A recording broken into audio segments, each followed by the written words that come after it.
Welcome to Personal Finance Deep Dives, where we help you make your money work for you. Today, we're jumping into a topic that I know can feel really complicated for a lot of people, investing. But our goal here is to strip away all that complexity and just give you a clear, simple plan. So if you've ever thought, how do I get my money to actually do something for me? Well, you are in exactly the right place. Let's dive in. What if I told you that you could turn a pretty manageable monthly amount into $1 million? I know, it sounds like a lottery fantasy, right? But it's really not. By just investing $500 a month and earning what the market has historically returned, you could have almost $1 million in 30 years. How's that even possible? Well, that's the incredible power we're going to unpack today. All right, here's our game plan. We're going to start with the secret engine of growing wealth. Then, we'll get into the actual building blocks of a portfolio. After that, I'll show you the simplest tools out there for beginners. We'll lay out a plan you can act on today. And finally, we'll cover the common traps so you can sidestep them. You hear it all the time, right? Investing is risky. But I want you to flip that idea on its head. The real risk, the one that guarantees you lose money over time, is not investing. And why is that? It's because of this silent killer of wealth that's always working against you: inflation. So check this out for a real-world example. There's this YouTuber I follow who went to a classic steakhouse. You know, one of those places that's been around forever. She orders an $80 prime rib. Later, she sees their original menu framed on the wall. And that exact same steak? It used to cost $3.85. That is inflation in a nutshell. It means the cash you have tucked away today is going to buy you way less down the road. So what's the move? How do you fight back against inflation?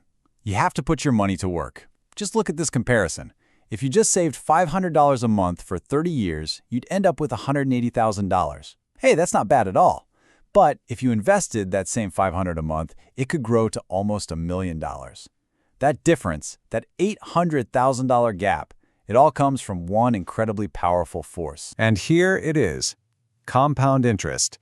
It's really just your investment returns starting to earn their own returns. It's like your money has babies, and then those babies have babies. It creates this amazing snowball effect that just gets bigger and bigger, making your wealth grow faster and faster over time. The longer you let that snowball roll, the bigger it gets. And that's why the #1 rule is our first takeaway. Start investing early to let the power of compounding work for you. Okay, so now we know why we should invest. But that fear of risk, it's real. I get it. You see headlines about market crashes, and the thought of losing your hard-earned money is just terrifying. But look, successful investing isn't about getting rid of risk completely. It's about understanding it and managing it intelligently. So let's break that down. Think of your options kind of like a ladder. On the very bottom rung, you've got cash, your savings accounts. It's super safe, but the returns you get almost never beat inflation. You take a step up, and you've got bonds. This is basically you loaning money to a government or a big company. They're less risky than stocks, but they offer better, more moderate returns. Then, at the very top of the ladder, you have stocks, which are just tiny pieces of ownership in a company. They have the highest potential for growth, but they also come with the most ups and downs. So, how do you climb that ladder without falling? Well, it comes down to probably the most important principle in all of finance. An old saying you've definitely heard for a reason. Investing in just one single stock is like buying one single flower. Yeah, it might be beautiful, but if that one flower wilts, you're left with nothing. A diversified portfolio, on the other hand, is like buying a whole bouquet.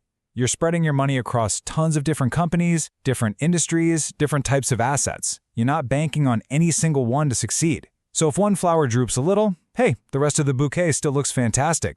It's just safety in numbers. And that simple idea is really the foundation of smart investing. Which brings us to takeaway number 2.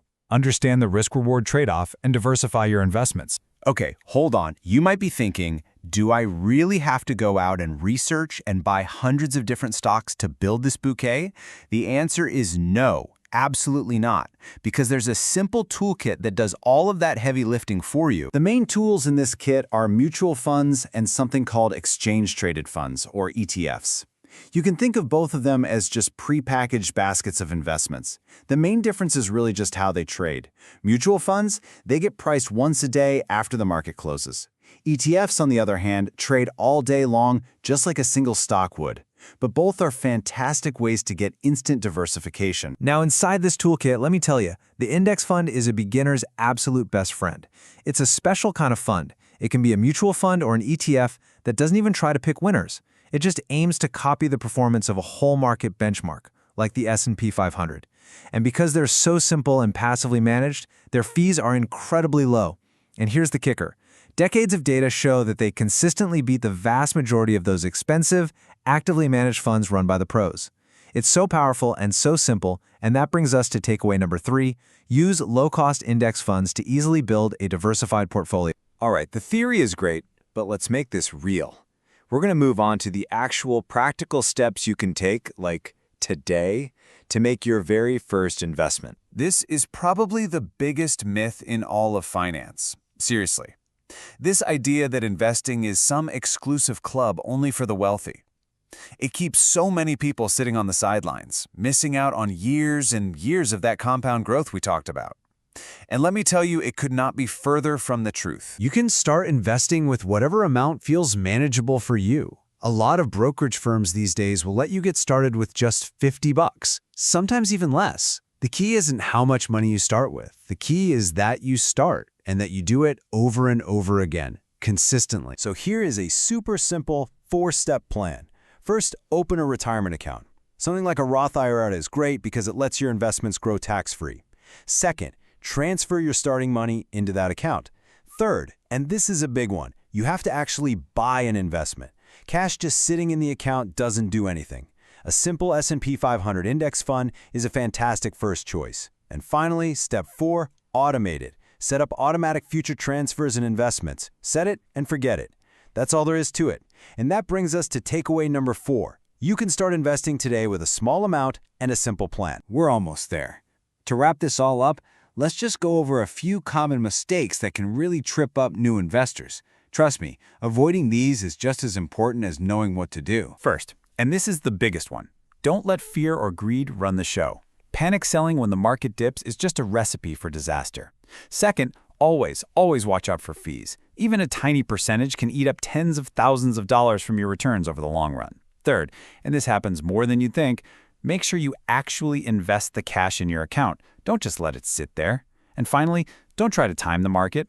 Nobody can do it consistently. Success comes from time in the market, not timing the market. Avoiding these traps, that's our final takeaway. Stay disciplined and avoid common mistakes to achieve your long-term goals. So let's do a quick recap. Number 1, start as early as you possibly can to give compound interest the time it needs to work its magic. 2, diversify across lots of investments to protect yourself. 3, use low-cost index funds. They're your simple, powerful secret weapon. 4, you don't need a lot of money to start. A small, regular amount is perfect. And 5, stay disciplined. Avoid those emotional mistakes and stick to the plan. The knowledge is now yours. The path is clear. The only thing standing between you and a more secure financial future is taking that very first step. So, what's yours going to be? That's all for now, folks. Please like, share, and subscribe for more like this.